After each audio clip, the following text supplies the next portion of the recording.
ప్రభుత్వ పాఠశాలలో చదివే విద్యార్థులకి మధ్యాహ్న భోజనాన్ని మెనూలో పొందుపరిచిన విధంగా తప్పకుండా అమలు చేయాలని జిల్లా కలెక్టర్ ప్రశాంత్ జే పాటిల్ అన్నారు. తెలంగాణ మోడల్ స్కూల్ హుస్నాబాద్ లో విద్యార్థులకి నాణ్యమైన భోజనం అందించడం లేదనే విషయాన్ని కొన్ని విద్యార్థి సంఘాల నాయకులు ఈ మధ్య వాగ్వాదం జరిగిన విషయాన్ని జిల్లా విద్యాశాఖ అధికారి శ్రీనివాస్ రెడ్డి కలెక్టర్ దృష్టికి తీసుకుని వెళ్లగా గురువారం మోడల్ స్కూల్ సందర్శించి క్షేత్రస్థాయిలో జరుగుతున్న సిబ్బంది పనితీరుపై ఆరా తీశారు.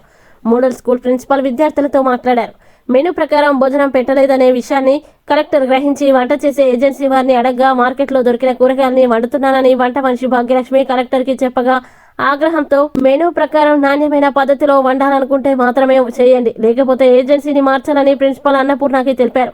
ఇలా జరుగుతున్న సంఘటనల గురించి డిఈఓ, ఎంఈఓ, ప్రిన్సిపల్ విచారణ జరపాలని, ఎంఈఓ తరచూ పర్యవేక్షణ చేసి ఇలాంటి పరిస్థితి మళ్లీ పునరావృతం కాకుండా చూసుకోవాలని అన్నారు. రాష్ట్ర రవాణా, బీసీ సంక్షేమ శాఖ మంత్రి పొన్నం ప్రభాకర్ ఆదేశాల మేరకు హుస్నాబాద్ పట్టణంలో మెడికల్ కళాశాల ఏర్పాటు, ఆర్డీఏ కార్యాలయ భవనాలకి సరిపడే స్థలాన్ని అన్వేషణ చేయాలని హుస్నాబాద్ తహసీల్దార్ రవీందర్ రెడ్డికి తెలిపారు. హుస్నాబాద్ పట్టణంలో ఎమ్మెల్యే క్యాంపు కార్యాలయంలో మంత్రి నివసించేందుకు అన్ని ఏర్పాట్లు చేయాలి. మంత్రి నివాసం చుట్టూ ఉన్న గవర్నమెంట్ భూమి విచారణ జరిపి చుట్టూ ప్రహారీ గోడ పెట్టాలన్నారు.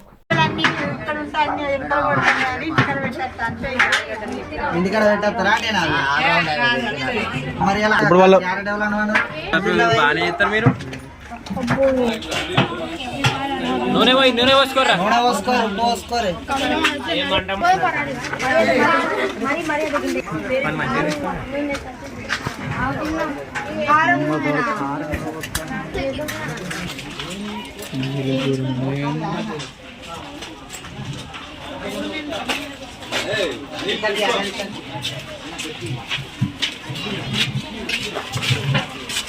కొంచెం